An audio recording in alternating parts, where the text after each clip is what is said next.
Okay, let's take a look at 10-44. Similar to 1033, which we just did, they want us to find the equation of an exponential function, again in the form y equals ab to the x. A is the, once again, A is the initial value, or the zeroth term, and the b is the multiplier. Okay, so the tricky part of this problem is that the 2 points they gave us are not one away in the x direction. So let's see what this would look like if we were making a table of values. So we'd have the 0th element, the 1st, the 2nd, the 3rd, the 4th, the 5th, right? This is our table, our XY table. X, Y. And they gave us 2, 3, and they gave us 5, 1/9.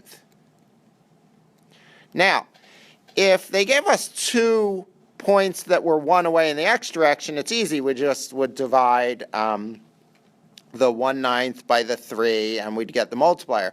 But in this case, we're looking for 1, 2, 3 multiplications that get us from 3 to 1/9. Now, you could try things in your head and guess and check.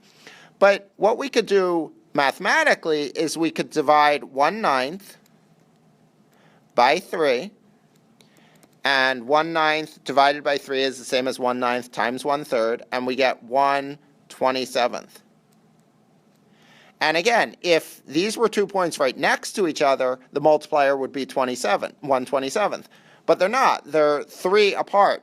So what we're going to do is we're going to take the cubed root of 1/27, which gives us 1/3.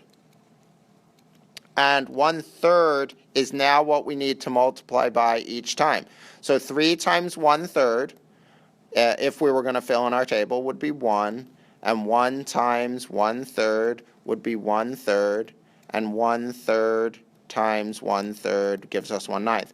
So now we know the multiplier, and the multiplier is the b. So there's the b. Now the a is the 0th element. That's this one right here. So if we were multiplying by 1/3 to go down the table, that means we need to divide by 1/3 to go up the table, right? Or multiply by 3.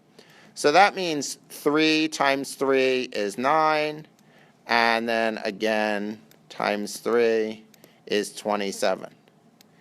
So the 27 right there is the a. So we can write the equation as y equals a, which is the initial value, 27, times b, which is the multiplier, that's what these numbers are right here, 1/3 to the x power. And to check if we're right, we could pick one of the points they gave, maybe 2, 3, and see if it works. So for instance, if I put a 2 in for x, so if I'm going to check this point, I would get y equals 27 times 1/3 to the x, and x would be 2, and that comes out to be y equals 27. 1/3 squared is 1/9, and y would come out to be 3, which is what it's supposed to come out to.